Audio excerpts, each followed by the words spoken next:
Hello, we are live. Hi, everybody. Hello, everybody that is joining us from YouTube and from Twitter Spaces. Is that your intro done, Dan? No, I can hear myself twice. Who's playing me? It's one of you guys coming from you, Robbie. How can it be coming from me? I'm not on Twitter Spaces.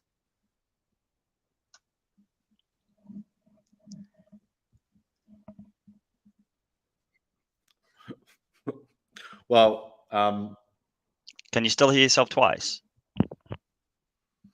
Hello, everybody. Sorry about that technical difficulty. Yeah, I can still hear myself twice. All right, I fixed it. Turn the sound down on one of them. That's the way to do it. Hi, everybody. We're actually live, and we're just running with this, but we can edit this in the video. Look, guys, everybody, thank you for joining us for this Cryptoverse AMA. You know, this is live right now on YouTube, probably not Twitter anymore. So please head on over to our YouTube channel to listen to this. I want to give a big shout out to Robbie Cochran and Mal, who have joined us today for this AMA. Hi, guys. How you doing? I'm good, mate. I'd be better if the Twitter Spaces were working as well, but can't seem to join that. Well, what I would suggest is actually, Rob, just give yourself a really brief intro to the team as I quickly resolve that Twitter Space issue, okay? Give myself a really brief intro to the team. Well, to the audience that have come here to listen to you exclusively. To the community, not to the team. No, not to the team. So you can't see what I'm doing on my hands here, guys, everyone watching, but I'm doing stuff, not that stuff. But Rob. Yes. Just if you could talk to the community and tell them how you've been doing this last year, and maybe have a little look at, have a sort of roundup of year one Cryptoverse, and do it for about 90 seconds. Do you know what I'm really enjoying about this is because now everybody can see just how awkward Dan is. So for any of you that have ever watched any of the videos for Cryptoverse, you will now actually be able to piece together just quite how staged his humor and his jokes and his like whole persona is. This is the real Dan, everybody, and I'm so glad this has happened because he's got no game in, like, you know, the kind of off the cusp moments in time. So yeah, this is the real Dan for those of you that didn't know, guys. Incorrect. Hello, guys. And the good news is that we're back live on Twitter Spaces right now. So technical hiccups caused by Rob Cochran have now been solved. What did I do? And I still can't seem to join it. So, you know. Yeah, so we are actually live on Twitter right now. So everyone that is listening on Twitter, on YouTube, thanks for joining us. Today we're going to talk about the I guess the year 2 of Cryptoverse, right? So we're embarking on this exciting new chapter. We've built a new roadmap created by the team, you know, looking at Mal, Robbie, and some of the other senior teams in the team. We're really excited now to take that next step. We've got the foundation in place. We did the first playtest. We did the first land sale, landmin, everything you already know about. It's now about taking that next step. Today we've got with us Rob Cochran, the founder, and Mal Porras, who is the technical director here at Cryptoverse, leading on content. So we'll ask some pre-prepared questions that we've got for everybody here, but I'm also looking in the chat to answer your questions as well, because this is ultimately a chance for you guys to ask these guys what's going on, you know, and if you've got any burning questions, please do so. We have got an exclusive POP proof of participation that everyone can receive by attending this. More details on that and how to claim that later on in this show. Firstly, guys, I feel like that's the longest introduction of all time. Rob and Mal, how are you guys doing? How are you feeling today? I'm feeling pretty good. I'm really enjoying this, like, you know, awkward moment start from you, Dan. It's like, it takes me back to his uni days, you know, when you were trying to speak to girls and stuff, and boys occasionally too, you know. So yeah, I'm in my element. I've had a great day. This is the topped off you know, a really fantastic day for me. So thanks for that. No, thank you, mate. And how are you doing, Mal? All good. A little bit under the weather. Actually, it's allergies to pollen, I guess. But trying to do my best. That's why I'm not gonna put the camera today. That makes sense, mate. And I hope you're feeling better very shortly. So, Rob, let's start with a question for you as you're Uh-huh. smiling. Okay. So, Rob, first year down, you've obviously learned a lot from the last year, how to run a team and, how to be a, cool guy for once. Um, you've laid a very good, strong foundation for Cryptoverse. You've laid out the new roadmap. It's very detailed. Can you give us an overall high level kind of objective? If last year was foundational, getting everything set up, community, what would you say is the big objective for this year in your mind? I think the overriding macro objective is, if not by the end of this year, then early next. And his roadmap for the end of this year, I'd like us to go live with Cryptoverse. When I say live, I mean, essentially it's open and it won't close apart from maybe maintenance or updates or whatever it is, but the metaverse will be live. That for me is like the overriding number one objective. But there's lots of smaller incremental steps before we get to that stage.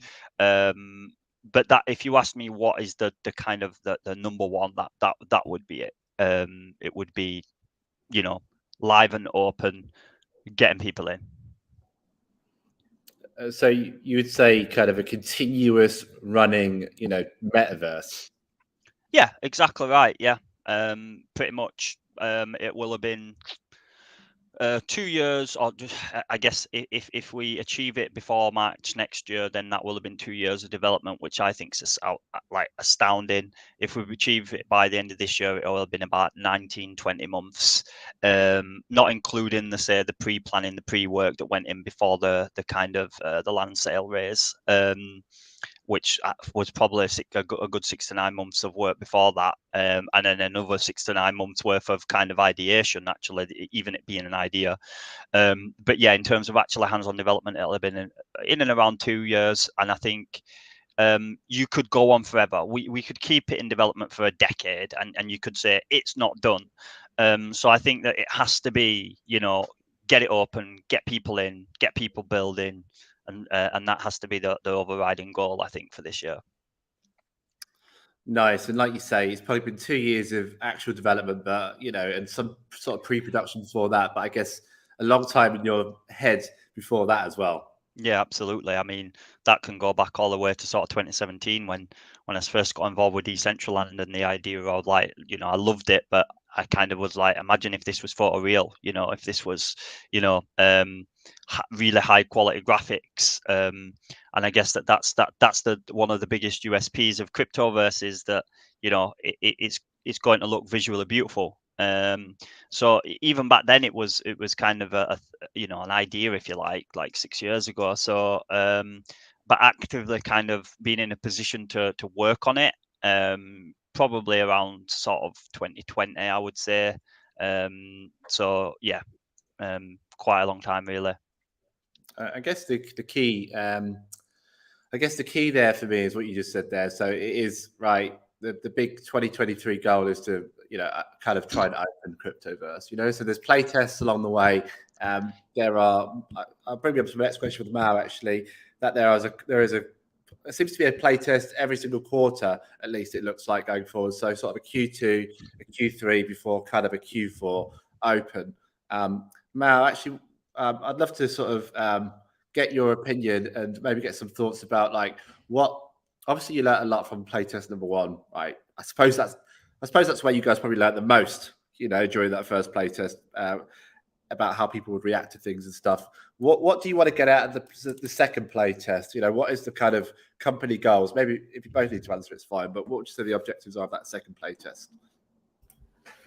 Well, you said it. The first playtest was a learning for us. I think it opened a lot of people's vision, so they can see the potential of the project. At the same time, it's like a work in progress, right? So there is a lot of things we need to polish. we learn a lot of lessons, and we still have challenges ahead. Like for example, simple case would be a elevator, right? Like we cannot have the same tech that we were having before, where the elevator is basically playing automatically, but the elevator needs to go to all of the floors. So we need to rethink the logic and have, let's say, only go to the floor that you choose when you step on it. So things like this, but basically the first lesson was the game, or the Cryptoverse, is going to be quite massive, right? So we need to be in the side of optimization quite heavy. And for the first part of the year, I've been focusing a lot on trying to optimize as much as possible. This is going to translate in a better user experience. More people can play they can go into the Cryptoverse. And also it opens the budget, so we can add more content on top of what we already have. That's awesome. Did you want to add anything to that, Rob? Yeah, I think it sounds absolutely ridiculous when I say it out loud, but honestly, I think the first play test was about, does it work? How many people can we get in this multiplayer environment? Like, what sort of issues are they facing that we haven't encountered just because we don't have a testing team? We know we haven't got a huge team, so we don't have a full-on testing team. So it was like literally trying to answer some of those more basic questions around, does it work? When doesn't it work for users? How many users are struggling to get on? At what points are they finding it difficult? How heavy is it for them? What are they doing the most? What are they enjoying doing the most? Some of the really basic kind of questions, really, but probably some of the most critical as well. And then going into the next play test, it's about adding more content, more scale, more features, more functionality throughout the last of this 3 months. But I think that the biggest thing for this play test that we want to essentially establish that it's working is trying to get users access to their land parcels. And there's a and being able to go onto that land and build, like, even if the build tool hasn't evolved hugely since last time, but actually making it work in real time on a user's parcel, which has got provable ownership, works in parallel with all the Web3 side with regards to ownership and so on, in itself is a huge body of work. And I think for us that's a huge a huge thing that we want to test. And also I think the modding tool may or may not be ready for that playtest. If it is, we want to see what sort of things people can do with that pretty early on, because this is obviously all a part of enabling the creator economy. And then obviously, of course, on top of that, everything that Mao and the content team are doing is like adding more beauty to the world, adding more kind of things to do, such as like we have like a garden maze. We're adding a lot of floral, a lot of kind of grass and such to enhance the beauty of the world, as well as some other kind of features, things to go and see and do and look at. So a little bit broader, but still very targeted in terms of getting users access to their own parcels, and getting that sort of provable ownership Web3 side of things tested and looked at for bugs, really. Thank you for that, Rob. And I guess while we're going for this, if you do have any questions, please put them in the chat and I'll come to them. So I think we'll move on to one straight away, and I think we've already answered it. But someone asks essentially, when can we enter the metaverse in the public? And I think we've already answered that's kind of towards the end of the year that we're looking to do that, kind of as a proper launch. But the other question, which I thought was quite interesting, is will it be available to people that don't have an account with Cryptoverse? Can anyone enter Cryptoverse? I think is a great question. Yeah, I mean, just quickly, Dan, I'm not sure if people on Twitter Spaces can hear or not. I think I've had 1 or 2 people message me say they can't hear, so you might want to have a little look at that. Just make sure people can. But other than that, yeah, just to go back to your original question about people being able to come in, whether or not they have an account or land and so on. I think Yeah, I mean, Cryptoverse is designed, or the idea behind it is to enable everybody and anybody to kind of come in and experience Cryptoverse. Of course, people who are part of the creator economy that might be looking to develop their own digital business ideas, that are looking to monetize, or whether or not people are just looking to kind of, be part of social experiences and environments, gamification. It's kind of got loads of different layers to the Cryptoverse, as we know. Some are going to be ready sooner than others. But it is for everyone. That's why it's the metaverse of everything. So that's all about having as many users, as many people as possible inside the metaverse. So without a doubt, we're going to try and make it as streamlined and as frictionless as possible for users coming into the Cryptoverse. This is why there's been a big foci from our tech team with regards to the custodial wallets, is because if you've got a scenario where you need people to install MetaMask immediately, already you're creating friction points for users. And if you think about any traditional Web 2 experience, whether that be a game or a platform, you don't have that sort of difficulty. So the most difficult thing that users have to usually do is sign up with an email and password, right? So similarly, that's the sort of situation that we want to arise for the custodial wallet stack, whilst also honoring, staying true to the decentralized aspects of Web3, including kind of permissionlessness and interoperability and provable ownership. So we had to work, or our tech teams had to work really hard to still enable for a kind of a combined web like wallet tool, which also enables users to kind of tether MetaMask to it. So it's the whole point of that is to enable users to come in as easy as possible. And then on top of that, there's nothing stopping us down the line, and we absolutely will, is to kind of enable guest account creation and such as well, where you don't even need to kind of sign up. You can just probably just enter on under like some sort of temporary account, and then obviously we just need to make sure that we're happy enough from that from a security point of view, because obviously you need to mitigate users coming in against bad actors, and that's obviously maybe something in the future that the DAO can sort of support us with, or we can obviously look to kind of put in fail-safe security protocols for kind of protection of users from kind of bad actors, but meanwhile still not having too many friction points for new users that just want to come in and test. So it's a fine balance, but we continue to work on that. Thanks, Robbie. And just actually looking at a question in the audience about sort of how we plan to kind of grab people's attention. I think one of our key strategies from a marketing point of view is going to be leaning on that ease of accessibility, right? Everyone, I think, looks at this industry in general as kind of difficult to get involved with or get started with, right? So we want to make Cryptoverse kind of as little clicks as possible to be getting online and playing. So that's kind of where we plan to sort of lead with maybe some of our key messaging to try and drive people in. We kind of, with the metaverse of everything, that's kind of almost a challenge in a way, master of everything. But what is it? What's the saying, Rob? Where you do everything, but you're not the master of none. That's kind of what Jack of all trades, master of none. Yeah, like metaverse vesting sometimes leads towards that. So it's like, what do these guys really specialize in? But so we really want to lean on, obviously, with the high quality, the high fidelity metaverse best out there. We want to lean on that ease of accessibility piece and lead with one of those messages to try and drive users. I think then, Mal, while I've got you, so with the next play test kind of scheduled for, I don't think it's officially been announced yet, but I know internally we're talking, around kind of June, July sort of time. Mal, is there anything new or interesting coming to the next play test, or is it a case of just kind of stress testing this thing now?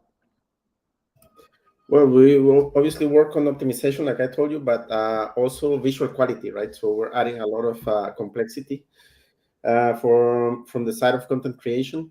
And the idea is to add more things to do, like Rob was saying, so it's more enjoyable, and we can hook up the people and let them, explore the world, which is vast, right?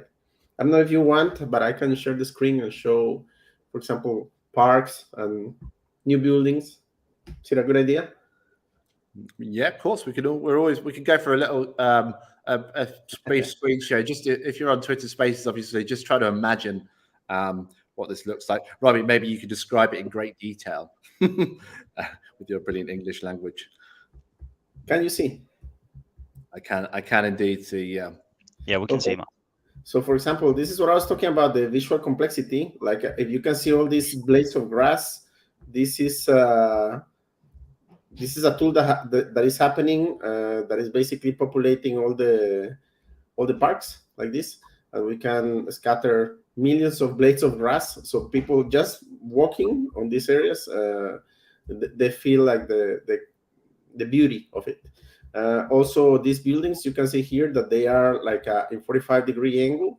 So if you own any of these buildings, you can go inside, and basically you're going to have a unique view from each of these apartments, which are all connected. So you can go through the apartment to the other room, for example, here, and you can have a nice sunset. Or from this side, you can see the whole park. But from the other sides, you can see like the center of the CBD area and all of this. So imagine if you own this property here, you have this view. And yeah, that's what we're talking. There is a lot of work that's happening here with the parks. We're adding like water effects, so like a pond. There is a robot that is cutting the grass here. You can see here this guy. So yeah, just concentrating on visual quality for the time being. I mean, some of this content obviously is looking like it's a visually step up already on what was already quite stunning metaverse. Do you know what I mean? So like, I think it's crazy how much the kind of the flowers and add to the world. I think it elevates it so much. What do you think, Rob? Exactly, and we're adding a sound system too, right? So you're gonna have like a different. Let me see if I can move it. Here we go. So if I rotate this actor, which is the sun, you can see here like we can have like all the shadows happening and the sunset. So now we are in a sunset, and this is going to happen automatically, right? So different times of the day and also at night, but this is like a sunset type of lightning. And yeah, all the shadows are dynamic. So that's what we're talking about. And then at night too, but you can see where we're going with this. We're going for high quality, and we're trying to compromise nothing, which is challenging, right? Because we need to keep in check complexity and reduce draw costs and a lot of technical issues that come with high quality. So we're doing our best. And I guess I got a follow-up question for you, Mel, whilst you're streaming, actually. So, like you say, with the world being so large, with the kind of what the hell is that? With the focus on high quality content, like above anything else, how do you plan to kind of scale, effectively, keeping that? It's a really good question, but what we're doing right now is working on procedural content generation that is on runtime. So there are two approaches to this, and we are already able to generate all the parcels of all the continents in real time in under less than 5 seconds by exporting custom data. So basically, Unreal is drawing your parcel in real time. This is via a table of data exported from Houdini. The table is in format JSON, and then Unreal is doing the other half of the magic, right? So this is a prototype that is possible we can roll out for the next playtest. I see. Thank you, Mal. That looks fantastic. If anyone has any questions for Mal, please do drop them in. I'll field the more philosophical questions to Robbie. Robbie, like someone's just asked, is there what concepts of time and kind of object persistence do you think we're going to introduce? That's a really good question, right? I mean, I've read so much about this.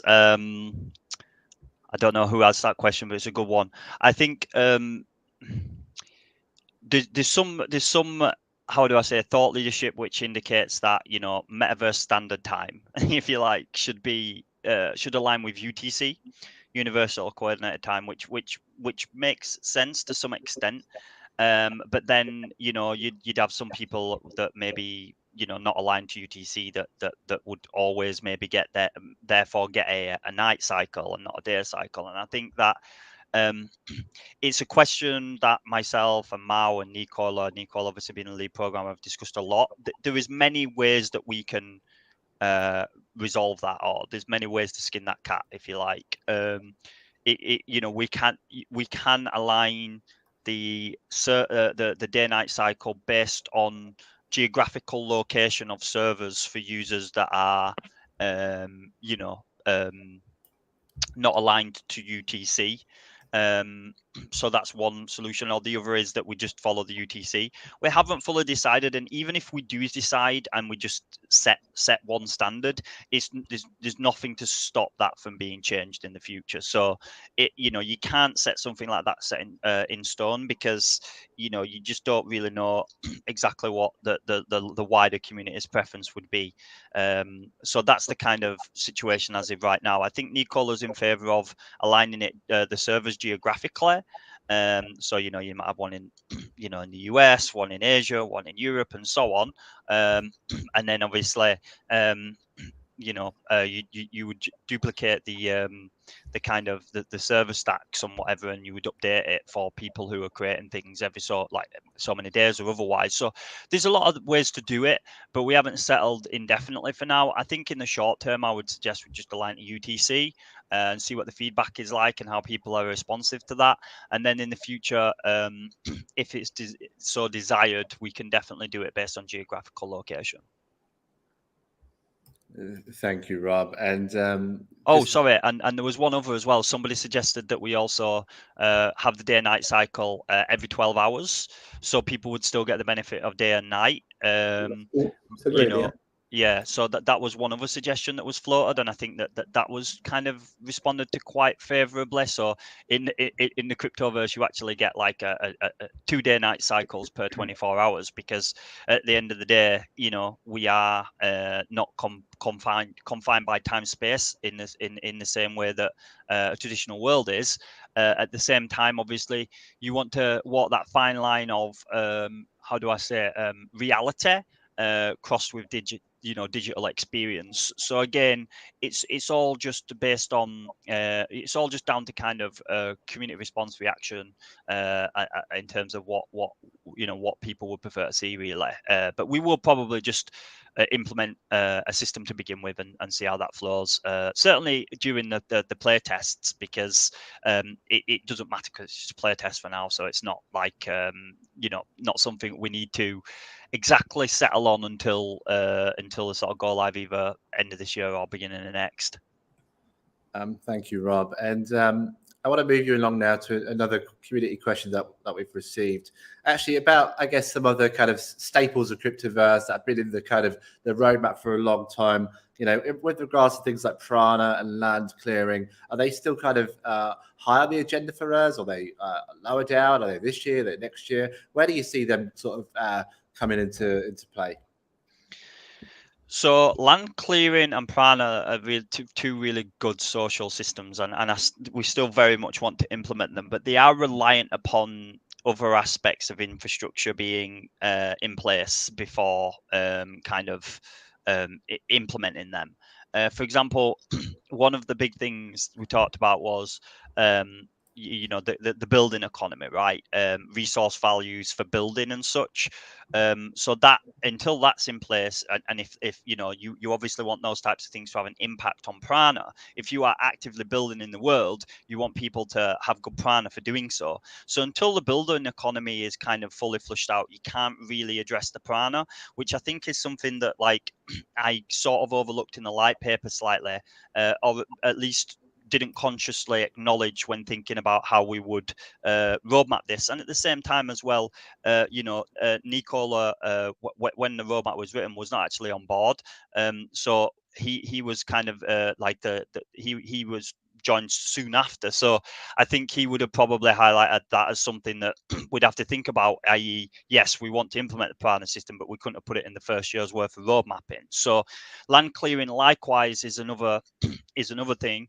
Again, it's like if you're implementing a builder economy and you want people to have good prana for it, then you want people to have good prana for doing the land clearing and using those facets to build upon. So it's all interlinked, and ultimately we decided that in the short term, the thing that would have the biggest impact on these different systems would be the actual builder economy. So that's the first thing that we've been addressing, and the builder economy is also reliant upon understanding the tokenomics as well. Obviously, the placeholder token for Cryptoverse has been CGG.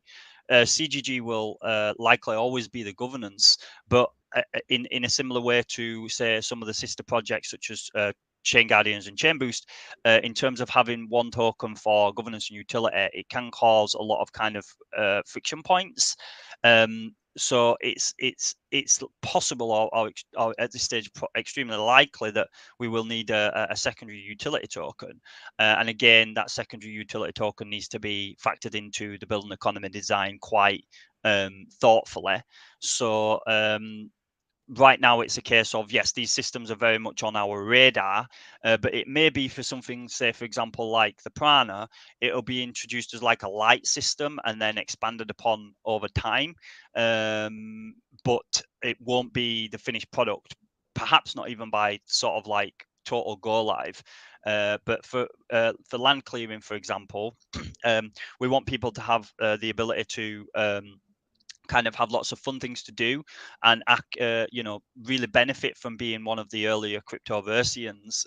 So of course, like the kind of idea for that was to still enable people to kind of have the ability to go and participate in those land clearing activities. So again, I think it's very much still part of our plans, but as and when we address them, it will be dependent on a couple of other factors that we need to resolve first, or even though we have a strong idea for those, or are essentially in some cases built out, they're not implemented or going to be tested in the in the short term for our play tests.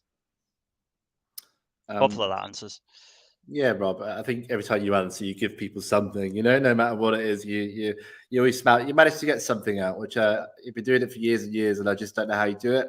But it's talent I wish I had. Yeah, just what's the word now? I can't remember. Something about bullshit. But no, it's true. What I'm saying is totally true. It's everything's so interlinked.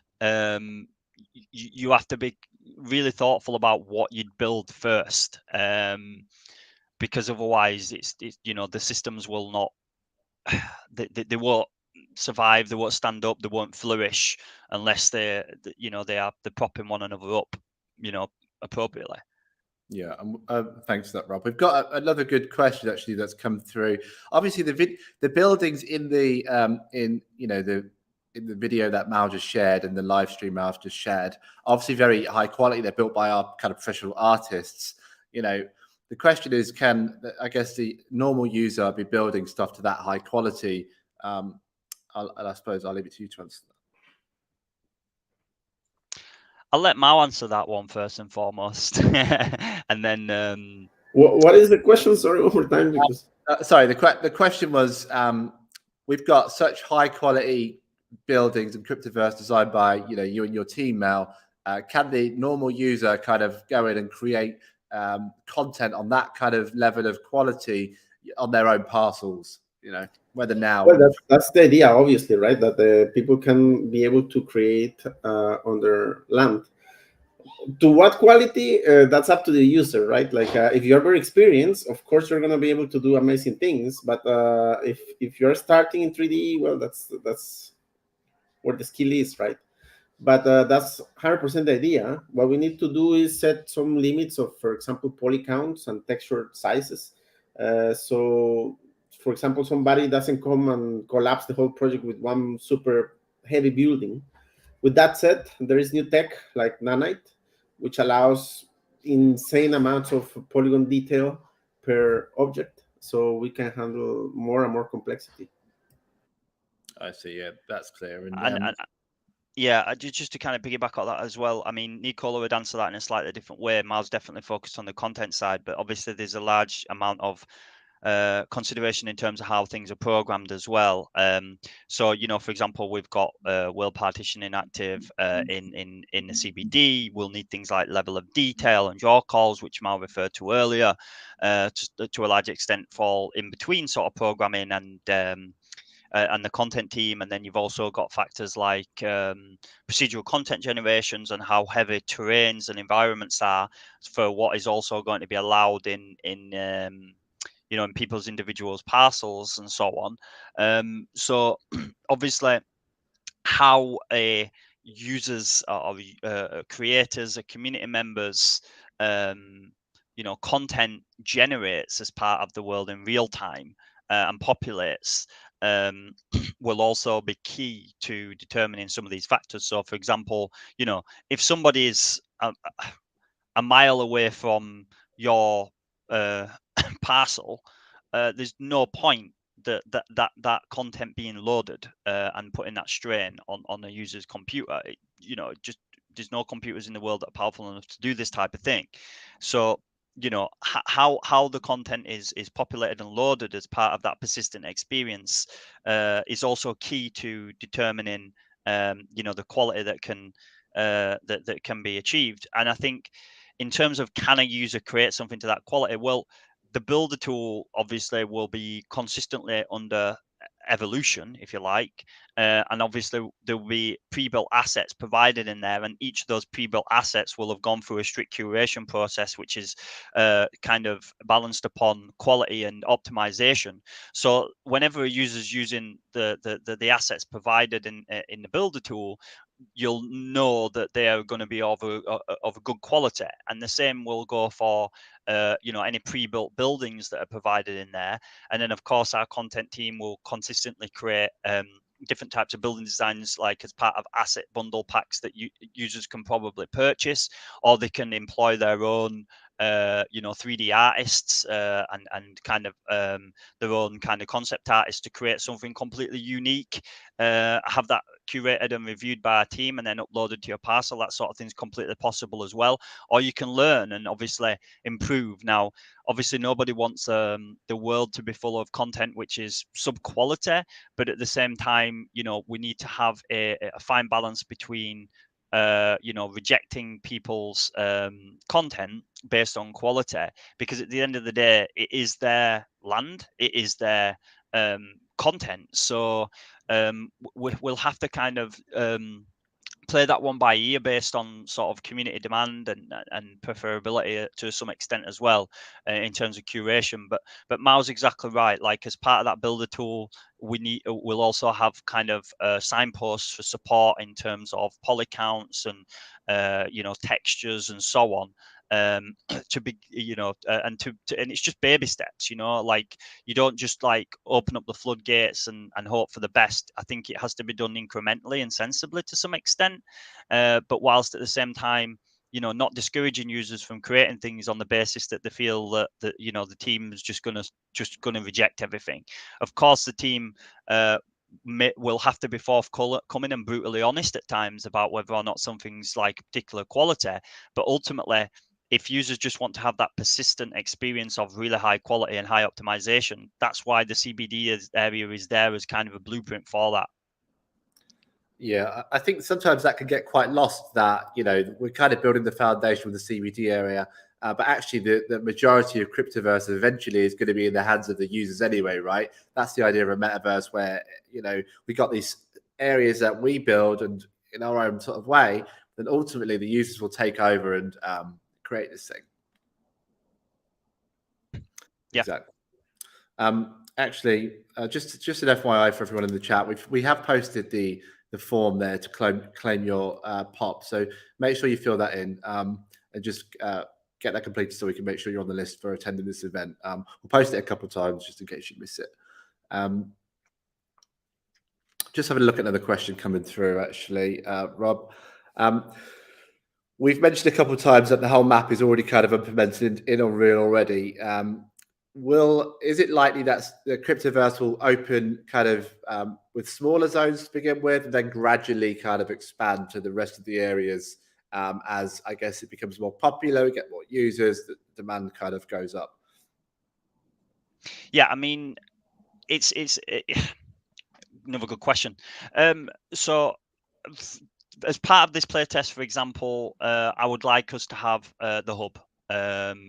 It is technically what we've said is true, is that the whole land map is imported into Unreal. That is true, but that doesn't mean to say, for example, that if you import a 3D object of all of the different zones or continents, whatever you want to call them, you're just going to have like a literally grey flat canvas that goes on for miles.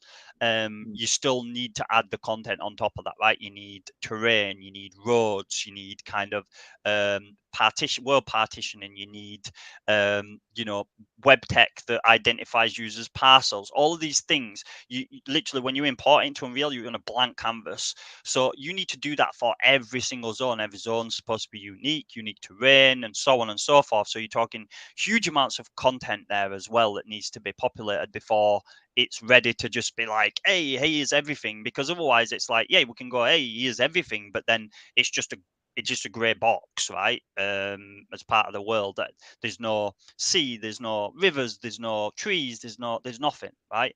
It's like if you've ever seen the scene with Morpheus and Neo when they're in the kind of construct and it's just pure white everywhere. Well, that's what you're going to have. You're just going to have a sky and pure grey everywhere. So the aim is to have the hub sufficiently populated with content that a basic terrain, a basic kind of greenery and roads are in place, so that it might be a desert of green and terrain and whatever, but it is actually an environment. It's not just nothingness.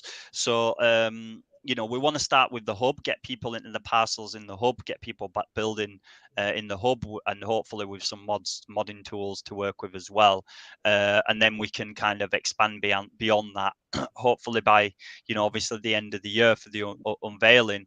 Whether or not that'll be every zone, I would still say is highly unlikely because of the amount of unique content that needs to be created for each of them.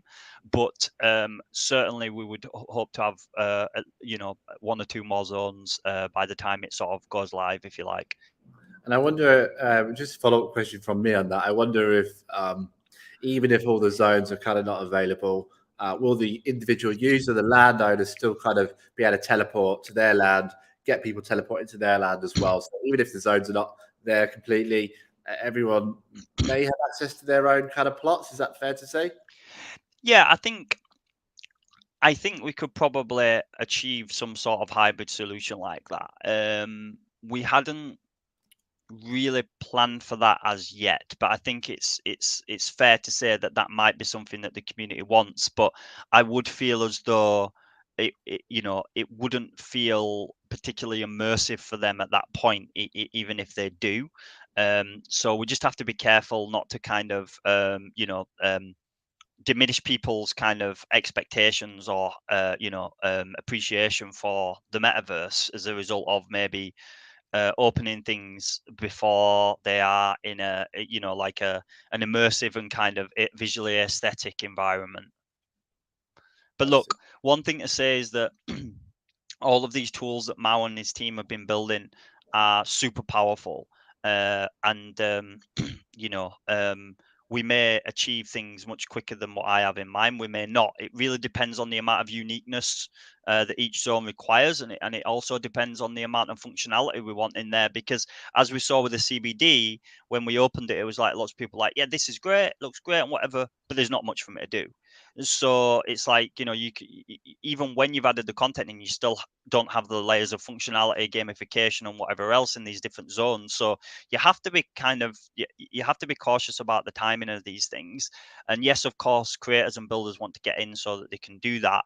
But whether or not that is an appropriate thing to do, for example, like to open the high culture before it's adequately placed in the Unreal so that it's in the sky and people can at the edge of the parcels can see over and down at the CBD and so on, is open for debate, I think is the correct way to put this. I actually see what you say.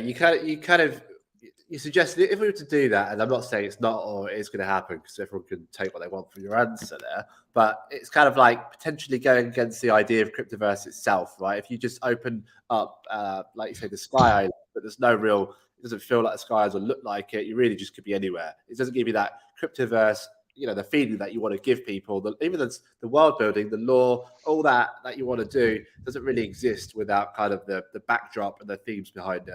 Yeah, exactly right. So, I mean, it's like, okay, I've got my parcel on a high culture, island, but it's like, okay, but if it's not placed and environmentally kind of appropriate, then, you're going to be in a situation where, as a user, you may as well have just, well, why haven't I just created like a scene in Unreal myself and started building there? Like, it's not part of the, it is in the project, but it's not part of the whole, right? Because it's not part of it's not got that consistency of kind of environment. So we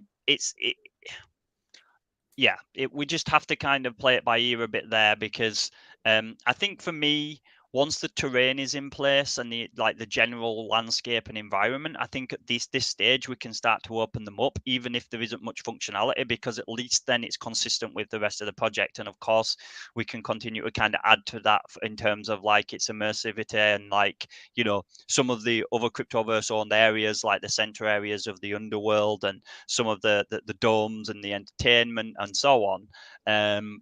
But again, it's just like, this is such a huge project, which it's bigger than any metaverse in the world.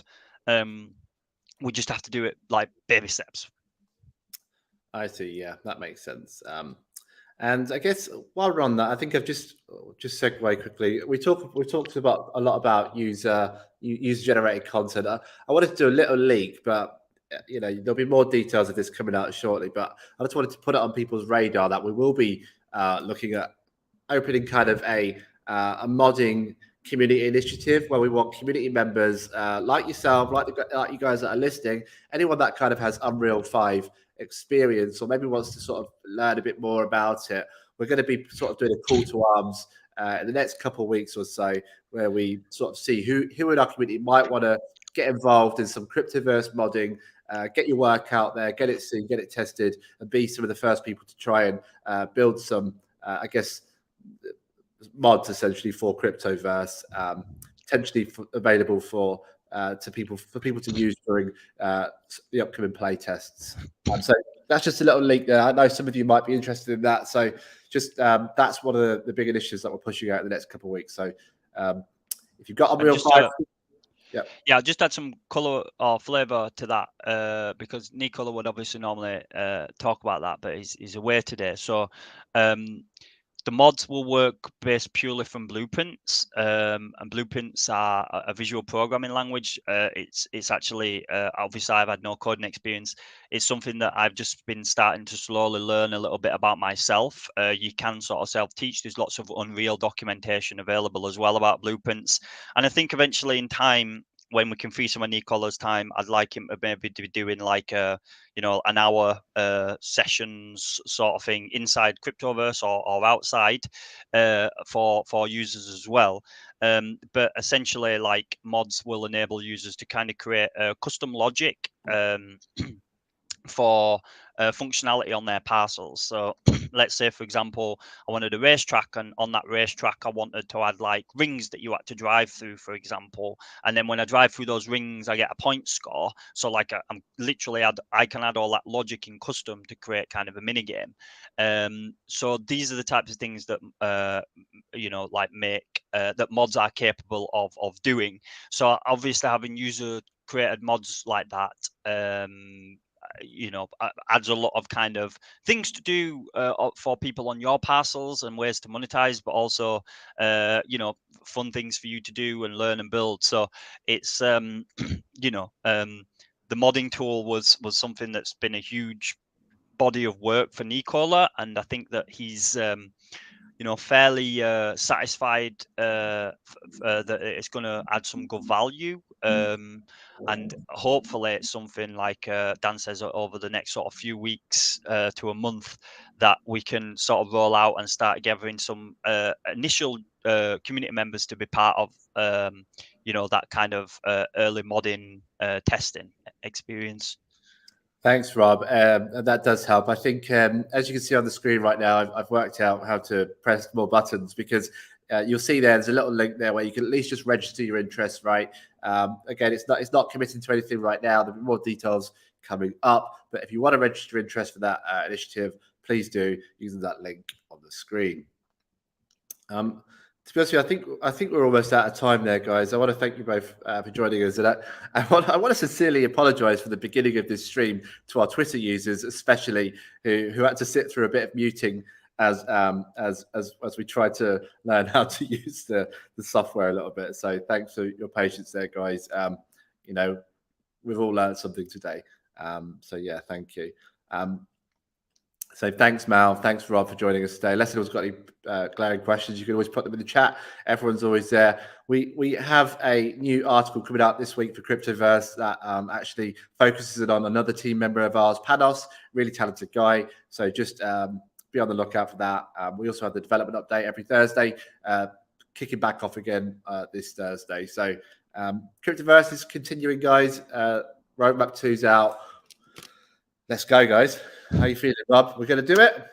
Yeah, like I have days where I'm like, yeah, let's LFG, kick some ass and whatever, and then I have days where I'm just like, oh my god, can we ever achieve this? But then when you look back on the roadmap last year and pretty much how successful we were there, and how we're going so far this year, and the team just blows my mind consistently.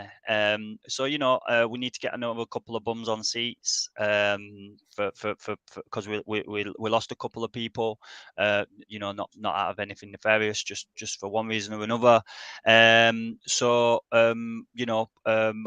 Pending we can replace them in good time, I'm still confident with our roadmap, and yeah, I'm excited. I'm excited about the next playtest. I'm excited for some stuff we're coming up with the vehicles. I'm excited for people to get back in and hopefully have access to their parcels. There's lots of really cool stuff to be excited about, and it's like, as long as people are patient, which I think they have been and continue to be, I'm confident. Thank you, Rob, and thank you, Mal, as well. I know you're a bit poorly, so I appreciate you joining us on this stream today. It's really appreciated, mate. It's showing us the Cryptoverse, I think, which people haven't seen before. So thank you. I think the community too. Thanks, guys. Have a great evening, everybody, and we'll see you shortly. Yeah. Thanks for joining, guys. Yeah, like Miles says, it's greatly appreciated that you're taking an active interest, and like Dan says, don't forget to kind of sign up if you're interested in the modding stuff. And also, Dan, I think you're going to share with people how to claim their pops if they have attended too. So make sure you claim your pops as well, guys. Well deserved. It's on screen right now, guys. So that's how you claim your pop there. Anyone listening on Twitter, please just have a quick look on YouTube. You can see it in the comments. Thanks, guys. Take it easy, and I'll see you next time. Cheers, everyone. Thanks, guys. Bye.